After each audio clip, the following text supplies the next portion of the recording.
আসসালামু আলাইকুম। তোমরা যারা ফার্স্ট টাইমার আছো, তোমাদের প্রথম স্বপ্ন থাকে একজন ফার্স্ট টাইমার হিসেবে ঢাকা ইউনিভার্সিটি, এবং ওটার জন্য তোমরা প্রথমে সবাই প্রিপারেশন নিই, সবাই ওটার জন্য প্রিপারেশন নিয়ে থাকে। তো ঢাকা ইউনিভার্সিটির অন্যতম একটা সাবজেক্ট হলো ল, যেটা সবার একটা ড্রিম বলা চলে। তো এই ল পাইতে হইলে তোমাকে কি কি কন্ডিশন ফিল আপ করতে হবে এটা জানা প্রয়োজন না? যেটা আমার স্বপ্ন সম্পর্কে জানতে হবে না? তো এটা নিয়ে কথা বলবো আজকে। চলো, ঢাকা ইউনিভার্সিটির ল কন্ডিশন। তো এখানে আগে তো পরীক্ষা দিতে গেলে কত জিপিএ লাগে এটা তো জানতে হবে, তাই না? আর ল কোনটাতে রয়েছে? ল রয়েছে বি ইউনিটে। আগে ডি ইউনিট আলাদা করে থাকতো, এখন কি করা হয়েছে? বি আর ডি একত্র করা হয়েছে, মানে মানবিক ও বিভাগ পরিবর্তন সবাই একই ইউনিটে পরীক্ষা দেবে। তো এ ইউনিট যেটা বিজ্ঞানের যারা শিক্ষার্থী রয়েছে তাদের জন্য, বি হইলো মানবিক, সি হইলো বাণিজ্য, তারপরে আর একটা রয়েছে চারুকলা। তো দেখো, এগুলো বলা হয়েছে কি নির্দিষ্ট করে যে এনারা পরীক্ষা দিতে পারবে, বাট এইখানে কিন্তু সবাই পরীক্ষা দিতে পারবে। আমরা ধরো নর্মালি বলি না, এ ইউনিট যেটা এটা সায়েন্সে, সেটাই লেখা আছে আর কি, বি ইউনিট মানবিকের, তারপর সি ইউনিট হলো কমার্সের, বাট সবাই কিন্তু এখানে পরীক্ষা দিতে পারবে, কোনো সমস্যা নেই। অর্থাৎ তুমি মানবিক থেকেও দিতে পারো, মানবিক ও বিভাগ পরিবর্তন করে তুমি পরীক্ষা দিতে পারবা বিতে, কোনো সমস্যা নেই।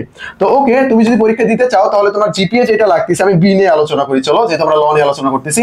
এসএসসি এবং এইচএসসি তে আলাদা করে 3.00 এটা তো লাগবেই। মোট জিপিএ কত হইতে হবে? 7.50 হওয়া লাগবে, মানে 3 যোগ করে 6 হচ্ছে। বাট তোমার কত লাগবে? অবশ্যই 7.50 এটা কিন্তু লাগবে। তার মানে একটাতে তোমার যদি 3.00 থাকে, আর একটাতে অবশ্যই 4. কত পাওয়া লাগবে? 50 পাইতে হবে, তাহলেই হবে 7.50। এই কন্ডিশনটা একটু খেয়াল রাখবা, এটা হইলো ন্যূনতম, এবং টোটাল যোগ করে যেমনি হোক না কেন 7.50 তোমার হইতেই হবে। তো চলো, তারপরে ল পাওয়ার জন্য যে রিকোয়ারমেন্টটা দেওয়া আছে এটা আমরা একটু দেখি। চলো, ভর্তি পরীক্ষায় বাংলায় 19 নম্বর, ইংরেজিতে 21 নম্বর, সাধারণ জ্ঞানে 15 নম্বর, এইটা অবশ্যই লাগবে। যে টোটাল যোগ করে তোমার যে মার্কটা আছে না, এই মার্কে তোমার কি লাগতেছে? ভর্তি পরীক্ষায় অবশ্যই বাংলায় 19 নম্বর পাইতেই হবে, ইংরেজিতে 21 নম্বর পাইতে হবে, সাধারণ জ্ঞানে 15 নম্বর পাইতে হবে, এবং টপ পজিশন করতে হবে। তারপরেই তুমি কি পাবা? এই ল সাবজেক্টটা পাবা, যেখানে টোটাল সিট রয়েছে কত? তোমার টোটাল সিট রয়েছে 110টা। 110টা এখানে রয়েছে total seat. Arts, science, commerce ভাগ করে এখানে দেওয়া হয়েছে। আশা করি বিষয়টা তোমরা বুঝতে পারছো। তাহলে এখানে কিন্তু মানবিক যারা রয়েছে, মানবিকের সাথে লড়াই করতেছে, বিভাগ পরিবর্তন করে যারা পরীক্ষা দিচ্ছে তারা কিন্তু নিজেদের বিভাগের সাথে লড়াই করতেছে। এখানে তো আলাদা করে বলা চলে না যে এদের দিকে বেশি করা হচ্ছে, সো এটা আমাদের ফেয়ার হচ্ছে, কোনো সমস্যা নেই। আগে যেহেতু আলাদা করেছিল, এখন একত্র করছে, কোনো সমস্যা নেই। তাহলে বিষয়টা আমরা একটু ভালোভাবে মনে রাখি। আইন পাইতে হলে অবশ্যই বাংলায় 19 নম্বর পাইতে হবে টোটাল, ইংরেজিতে 21 নম্বর, সাধারণ জ্ঞানে 15 নম্বর, এটা মাস্ট পাইতেই হবে, না হইলে তুমি কখনোই ল সাবজেক্টটা পাবে না। তিনটা যোগ করে যেন যে মার্ক হচ্ছে সেই মার্ক পাইলে যে ল পাবে এমন কিন্তু না, টপ পজিশন করতে হবে। আচ্ছা, তারপরে এমসিকিউ কন্ডিশন আমি একটু বলে দেই এখানে। চলো, টোটাল যেটা রয়েছে এটা বলা হয়েছে, ওকে, এটা আমাদের কমপ্লিট। দেন টোটাল সিট যেটা, এটাও বলে দিছি 110, সিলেকশনটাও বলে দিছি, ওকে, কমপ্লিট এখানে। আচ্ছা, টোটাল যে মার্কের পরীক্ষা হয় বি ইউনিটে, এটা কিভাবে হয় এটা আমরা একটু দেখি। চলো, এমসিকিউ তোমার যে 60 মার্ক রয়েছে, এখানে বাংলাতে রয়েছে তোমার 15, ইংলিশে 15, জিকেতে তোমার 30, দেন তোমার রিটেনে কি রয়েছে? বাংলায় 20 রয়েছে, ইংলিশে 20 রয়েছে। ঢাকা ইউনিভার্সিটি যারা পরীক্ষা দেওয়া, রিটেনটা ভালোভাবে প্রিপারেশন নেবে, বুঝছো? অনেকে কিন্তু রিটেন প্রিপারেশন ভালোভাবে নেয় না। আচ্ছা, দেন আমরা নেক্সটে যাব। চলো, পাস মার্ক সম্পর্কে। পাস মার্কটা মোস্ট ইম্পর্টেন্ট। লর জন্য আমরা কিন্তু বাংলা ইংরেজি একত্র করে আলাদাভাবে দেখছি এটা, এখন আমরা প্রত্যেকটা দেখবো সিঙ্গেল করে, যে মার্ক পাইলে তোমার পাস হবে এবং তোমার সিরিয়ালটা আসবে। ওকে, এমসিকিউ 15 এর মধ্যে 5 পাইতে হবে, 3 ভাগের 1 ভাগ, ইংলিশের 15 এর মধ্যে 5, জিকে 30 এর মধ্যে 10, টোটাল কত হয়? 10, 5, 5, 20 হয়ে যায়, বাট টোটাল তোমার লাগবে কিন্তু 24। তার মানে এমসিকিউ 60 এর মধ্যে তোমার 24 লাগবে। রিটেন তোমার 20-এ বাংলায় 5 পাইতেই হবে, ইংলিশে 20-এ 5 পাইতে, টোটাল যোগ করে 10 হয়, বাট টোটাল তোমার কত পাওয়া লাগবে? এখানে 11 পাইতেই হবে, 11 না পাইলে কিন্তু হবে না। তো 24 আর 11 যোগ করলে কত হয়? 35, বাট তোমার কত পাইতে হবে? 40 পাওয়া লাগবে। এটা কিন্তু আবার পাস মার্ক, না হলে কিন্তু হবে না। আশা করি বিষয়টা বুঝতে পারছো। প্রায় কত ভাবে এখানে পাস করতে দেখছো? 3, 5, 6, 7, 8 ভাবে তোমাকে এখানে পাস করতে হচ্ছে। ঢাকা ইউনিভার্সিটি পরীক্ষা এত ইজি না।